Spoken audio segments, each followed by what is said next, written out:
Welcome to the Unconfirmed Diegesis, a place where strange case files are opened, examined, and left for you to decide real or hoax, truth or fiction. I present to you for your entertainment the case of the shadow people. Have you ever been sitting in your favorite chair when something moves just at the edge of your vision? You turn to look and nothing is there.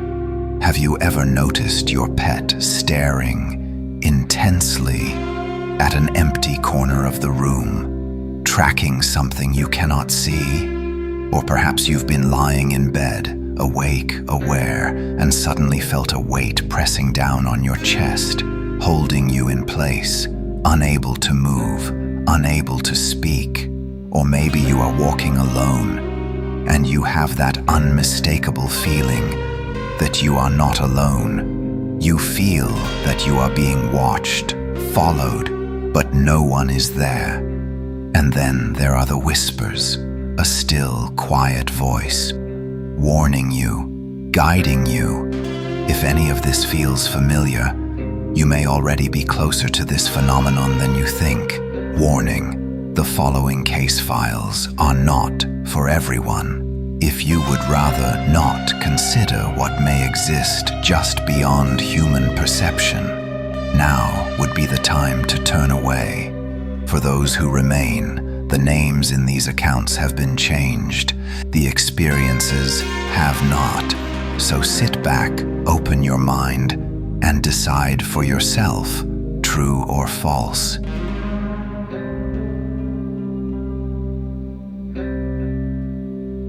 Case file number 1, The Cat Who Watches. My name is Marcus. I am a 40-year-old man. I live alone, or at least I used to. It started simply enough. One morning, on his way to work, he found a small kitten waiting outside his front door, alone, cold, unclaimed. He didn't hesitate to take the small kitten in. Later, when he got home from work, he put flyers up around the neighborhood, hoping to reunite the kitten with its owner. No one came forward. The kitten stayed. He named her Susan. She adjusted quickly, even forming an easy bond with his dog. For a while, everything felt normal, until it wasn't. Months later, he began to notice something strange. Susan would stop whatever she was doing as if frozen in place, her eyes fixed on something invisible, tracking movement across empty space. At first, he dismissed it.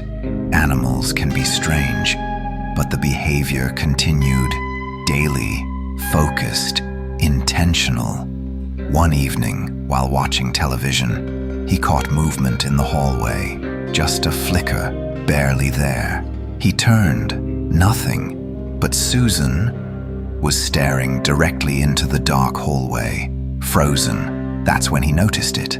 Something glimpsed for a split second, a shadow. Suddenly the room didn't feel empty anymore. It felt occupied.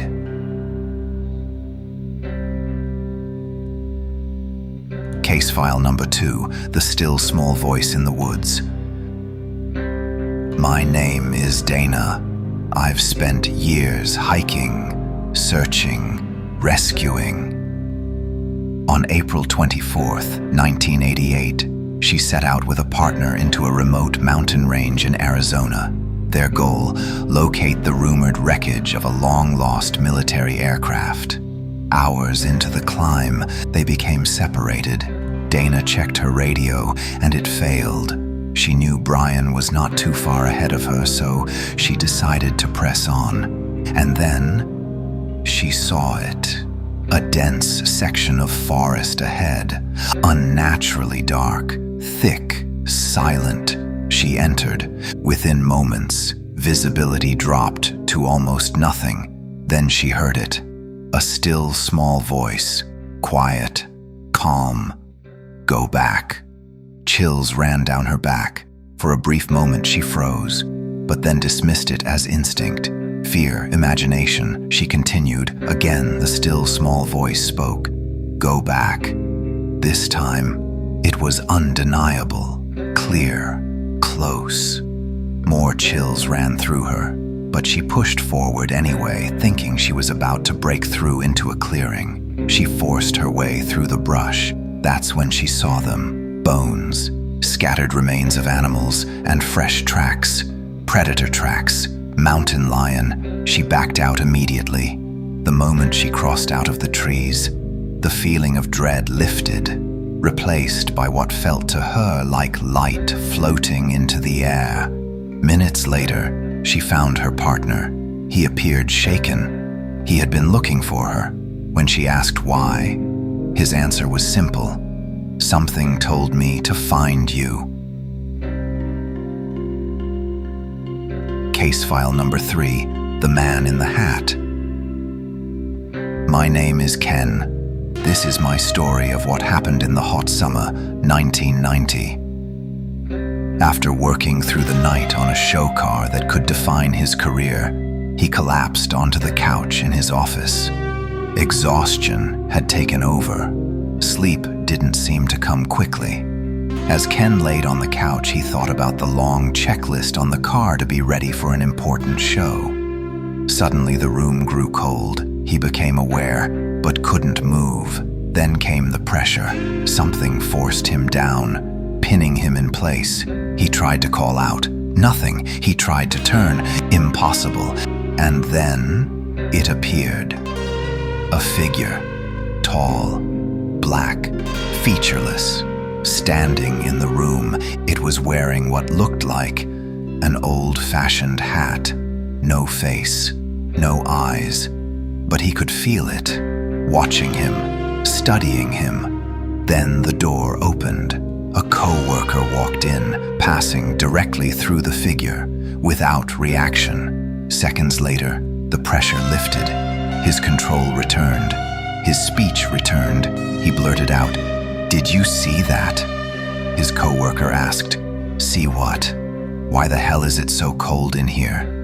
They checked the thermostat. It was set at 80 degrees. The phenomenon.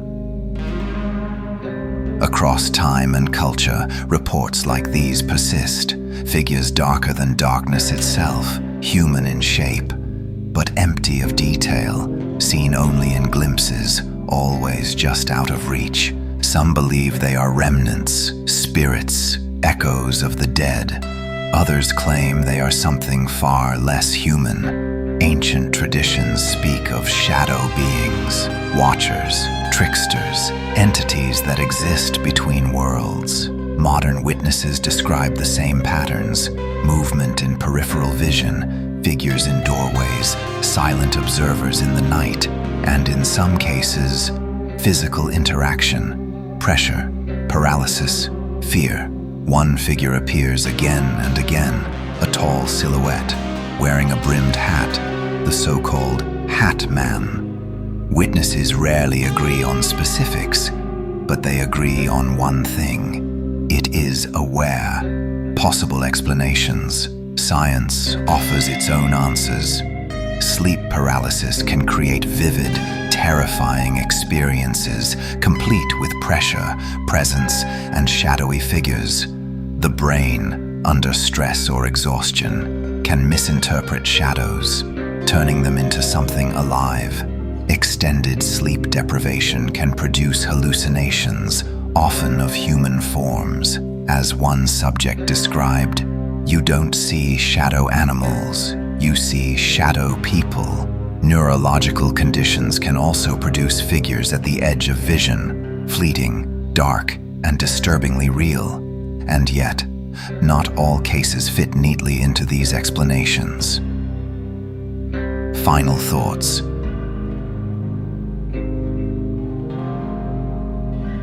So what are they? A trick of the mind? A survival instinct misfiring in the dark? Or something else entirely? Something that exists just beyond our ability to fully perceive it? If they are real, we may never see them clearly, only their outline, their presence, their shadow, because across nearly every account, one detail remains unchanged. They are there, watching, waiting, just beyond the edge of your vision. These are only a few of the documented encounters. Now, it's your turn to decide, true or false. If you've experienced something unexplained, a shadow, a presence, a voice, share it in the comments. And if you want to continue exploring the unknown, be sure to like and subscribe so you don't miss the next case file, because next time, we may turn our attention to something very different, perhaps the opposite. The people of light. Who are they? And why are they so often described as benevolent helpers? Until then, stay aware, stay curious, and remember, not everything unseen is unreal. You are in the unconfirmed diegesis zone. By the time the song ends, you will return to human reality. Thanks for watching.